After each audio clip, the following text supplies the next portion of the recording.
రాపంజెల్ అనగా ఒక ఊరిలో ఒక యంగ్ కపుల్ ఉండేవాడు.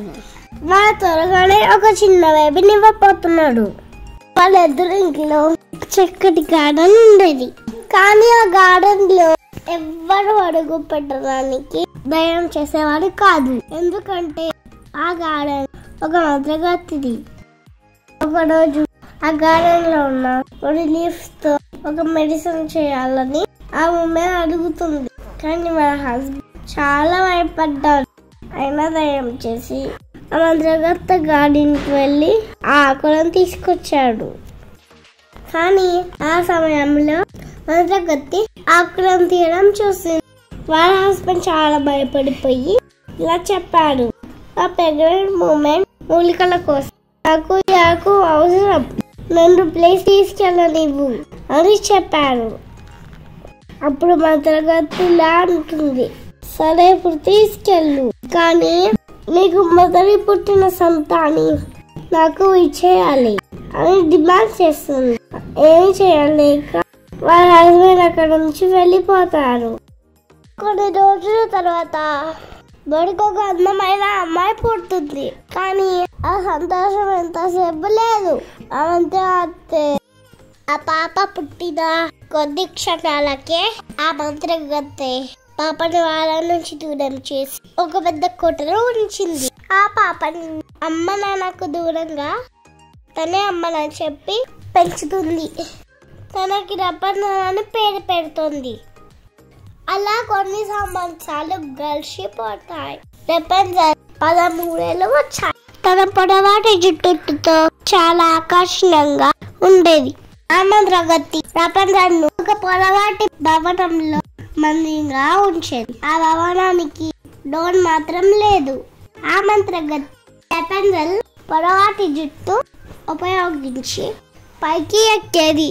ఒకరోజు రపంజల్ ని చూడడానికి మంత్రగత్తి వెళ్తుండగా ఒక యువరాజు కనిపిస్తారు.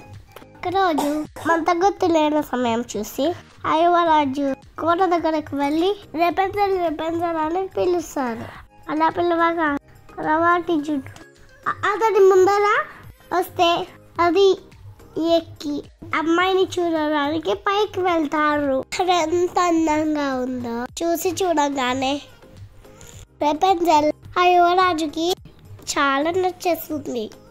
అలా కొన్ని రోజులు యువరాజు మంత్రగత్తి లేని సమయం చూసి రపంజల్ చూడడానికి వెళ్ళేవారు. కానీ ఒక రోజు మంత్రగత్తి వీళ్ళిద్దరు మాట్లాడుకోవడం గమనించింది. ఆ మరుసటి రోజు ఆ మంత్రగత్తి చాలా కోపంగా కోటకు వెళ్ళి రపంజల్ పొడవాటి జుట్టును కట్ చేసేస్తుంది. మరియు అదే కోటలో ఒక కబోలో దాచేస్తుంది. ఈ విషయం తెలియక రాజకుమారుడు రోజులానే కోటకు వెళ్ళి రపంజల్ అని పిలుస్తారు. పొడవాటి జుట్టు అతనికి కనపడగానే అది రపంజల్ కలవడానికి వెళ్తారు. కానీ అక్కడ ఆ మంత్రగత్తె ఉందని చూసి చాలా భయపడ్డాడు. ఆ మంత్రగత్తి అక్కడి నుంచి ఆ యువరాజుని కిందకి తోసేద్దామని అనుకుంటుంది. కానీ ఆ యువరాజు తప్పించుకొని ఆ మంత్రగత్తిని పడేస్తారు.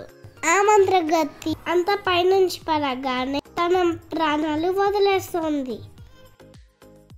రాజకుమారుడు వెంటనే రపంజల్ కోసం వెతుకుతూ కబోర్డ్లో ఉందని తెలిసి అది తెరిచి తన మంత్రగత్తి దగ్గర నుంచి కాపాడాడు.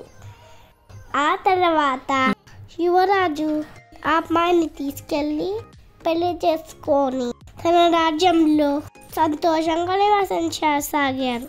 నా వీడియో మీ అందరికి నచ్చిందా ఫ్రెండ్స్? అయితే like, subscribe. Bye, see you.